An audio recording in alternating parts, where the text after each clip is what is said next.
Good morning all of you.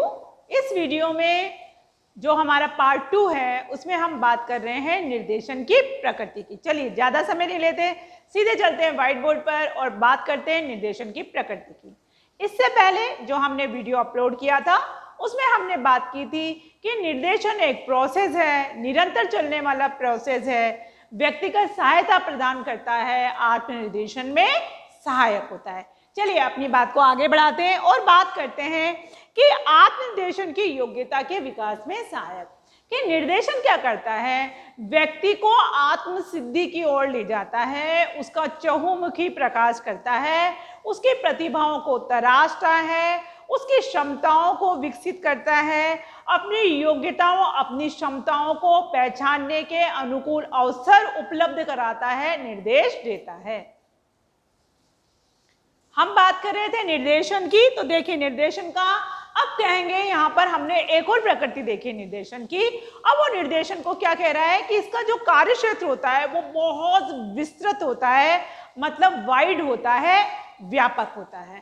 तो विस्तृत कार्य क्षेत्र है, वाइड कार्य क्षेत्र है, तो यहाँ पर क्या है, मतलब जीवन के हर एक पड़ाव में व्यक्ति को निर्देशन की आवश्यकता होती है।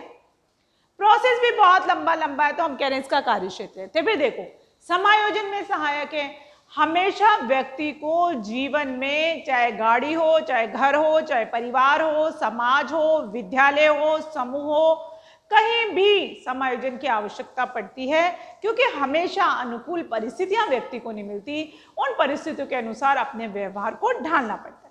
तो निर्देशन व्यक्ति को समायोजित होने का मार्ग प्रदर्शित करता है, उसको ऐसे संकेत दिखाता है, ऐसा रास्ता दिखाता है, ऐसी बातें बताता है जिससे व्यक्ति वहां पर जाकर समायोजित हो जाता है। और जब व्यक्ति समायोजित होता है तो उसका जो व्यक्तित्व है वो संतुलित हो जाता है। फिर देखेंगे यहाँ करेंगे भावी जीवन की तैयारी में सहायता प्रदान करता है। निर्देशन बहुत अच्छा काम करता है, आने वाला जो जीवन है, भावी जो जीवन है, उसकी तैयारी के लिए भी रास्ते बताता है, अपने आप को उस स्तर पर तैयार करने के लिए भी ये हमें पथ प्रदर्शित करता है। फिर हमका निर्देशन क्या है, एक शैक्षिक सेवा है। जब हम बात करेंगे अपने अगले वीडियो में कि निर्देशन के प्रकार की, तो हम बात करेंगे शैक्षिक प्रकार की, व्यावसायिक प्रकार की, व्यक्तिगत प्रकार। तो शैक्षिक प्रकार की बात करेंगे कि शैक्षिक निर्देशन, तो ये एक शैक्षिक सेवा है कि बच्चा कौन सा विषय लेगा, कौन सी क्लास में पढ़ेगा, कौन सी कक्षा में पढ़ेगा, प्रवेश संबंधी क्या समस्या है, विषय संबंधी क्या परीक्षा है, चयन संबंधी क्या परेशानी है, क्लास में एडजस्टमेंट संबंधी क्या परेशानी है। तो आप ये देखेंगे ये क्या है, एक शैक्षिक सेवा है। यहाँ पर का सेवार्थी केंद्रित प्रक्रिया किस पर डिपेंड है, व्यक्ति पर डिपेंड, व्यक्ति की समस्या पर डिपेंड है, व्यक्ति पर डिपेंड है। जो हमसे परामर्श लेने आया है, जो हमसे निर्देशन लेने आया है, तो उस निर्देशन हम उस व्यक्ति को देख रहे हैं, ना कि उसकी समस्या को देख रहे हैं। फिर कहा अब हम ये मानते हैं, प्राय ऐसा माना जाता है, लोग ऐसा अनुमान लगाते हैं, और जहाँ तक मैं समझ पाती हूँ लोग ऐसा समझते हैं कि जब भी हम काउंसलर के पास जाते हैं तो काउंसलिंग करने वाला, या जब भी हम गाइड लेने जाते हैं तो जो हमें गाइड कर रहा है वो व्यक्ति, जिसे हम निर्देशक कह रहे हैं, वो व्यक्ति क्या कर देता है, अपना आपकी सारी समस्या को सुनकर, आपके साथ 3-4 सीटिंग लेकर, आपकी समस्या को समझकर, आपको समझकर अपना निर्णय लेता है आपकी समस्याओं से संबंधित, और वो आपके ऊपर थोप देता है। प्राय लोग ऐसा समझते हैं, लेकिन कदापि ऐसा नहीं है।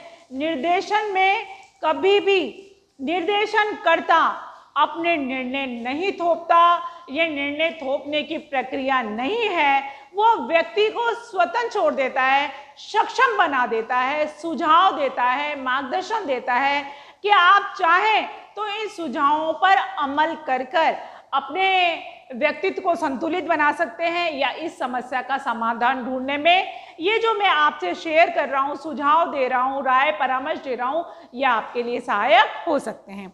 चलिए अब हम बात करेंगे कि निर्देशन क्या है। तो हमने कहा निर्देशन को हम क्या मानते हैं, हम कह रहे हैं कि निर्देशन को शिक्षा की उप प्रक्रिया के रूप में ही माना जाता है। क्या होती है उप प्रक्रिया, मतलब शिक्षा और निर्देशन दोनों को अलग अलग नहीं किया जा सकता।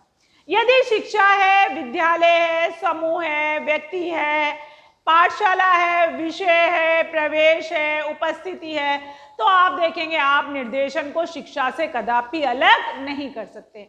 इस क्षेत्र में विद्यालय स्तर पर निर्देशन की हमें पग पग पर आवश्यकता पड़ती है। चलिए हम अगले बिंदु पे चल रहे हैं। लिखा हुआ है व्हाइट बोर्ड पे कि निर्देशन क्या है।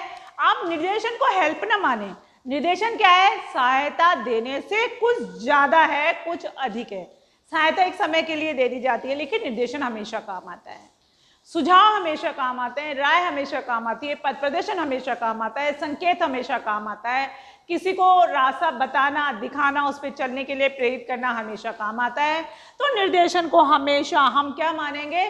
सहायता देने से कुछ अधिक मानेंगे। चलिए अब हम आते हैं दूसरे बिंदु पर। अभी हम बात कर रहे थे निर्देशन की प्रकृति पर, अब हम बात करेंगे उन मूलभूत अवधारणाओं पर, उन बिंदुओं पर जिस पर हमारा निर्देशन का आधार है, जो निर्देशन इस पर टिका हुआ है, जो आधार है, मूलभूत अवधारणाएं हैं, मान्यताएं हैं, उस पर बात करेंगे। सबसे पहले चलते हैं। लिखा हुआ है, ये सबसे बेस्ट अवधारणा है कि प्रत्येक समाज का प्रत्येक व्यक्ति एक दूसरे से भिन्न है। It means individual differences. Individual difference, व्यक्तिगत विभिन्नताएं प्रत्येक व्यक्ति में, प्रत्येक समाज में, प्रत्येक संस्कृति में पाई जाती है और इसीलिए निर्देशन की हमें आवश्यकता पड़ती है। फिर देखेंगे, हमने लिखा है कि व्यक्ति के विकास से संबंधित कितना विकास करेगा, अपनी क्षमताओं को कितना विकसित कर सकता है, अपनी योग्यता, क्षमता, अभियोग्यता, अभिक्षमताओं का कितना विकास कर सकता है, इसके बारे में आज एक अच्छा काउंसलर, एक अच्छा निर्देशनकर्ता भविष्यवाणी कर सकता है। फिर लिखा है हमने, समायोजन के द्वारा व्यक्तिगत और सामाजिक दोनों ही प्रकार के विकास किए जा सकते हैं। फिर लिखा है कि कैसा भी व्यक्ति हो, कितनी भी व्यक्तिगत विभिन्नता क्यों न हो, एक दूसरे से व्यक्ति कितना ही विरोधी क्यों ना हो, प्रत्येक व्यक्ति अपने संतुलित व्यक्तित्व के विकास के लिए जीवन के प्रत्येक क्षेत्र में समायोजन चाहता है कि वो समायोजित हो जाए। और यदि वो ऐसा चाहता है, ये जिसकी मूलभूत अवधारणा है, तो आप देख लीजिए निर्देशन की आवश्यकता बहुत बहुत हो जाती है। फिर देखेंगे व्यक्ति क्या और निर्देशन क्या करता है। तो कहते हैं कि व्यक्तित्व विकास के जो उपयुक्त अवसर होते हैं, उचित समय होता है, उचित स्थान होता है, उचित अवसर होते हैं, उसका उपयोग करना सिखाता है। उन वो जो कैप्चर जो हम करते हैं किसी चीज़ को, बिल्कुल वैसे के वैसे उन क्षणों को, उन पलों को, उस समय को, स्थान को वो अपनी पकड़ में लाना बताता है कि आप कैसे उसकी ग्रिपिंग बनाकर रखेंगे। अर्थात निर्देशन की जो ये मूलभूत अवधारणाएं हैं, ये निर्देशन के महत्व को इंगित करती हैं। अर्थात निर्देशन व्यक्ति के लिए बहुत बहुत आवश्यक है। चलिए हम इस वीडियो में बात कर रहे थे निर्देशन की मूलभूत अवधारणाओं की। आगे हम बात करेंगे अगले वीडियो में निर्देशन के प्रकार की, और आप इसका स्क्रीनशॉट ले लेंगे। यदि आपको कहीं भी डाउट होता है तो आप तुरंत चैट बॉक्स में जाके आप हमें कमेंट्स करेंगे। हमारी कोशिश होगी, हमारी टीम की कोशिश होगी कि हम आपकी डाउट्स को क्लियर कर सकें और आपको आपके शैक्षिक कार्यक्रम में इस प्रकार योगदान दे सकें। बहुत बहुत धन्यवाद।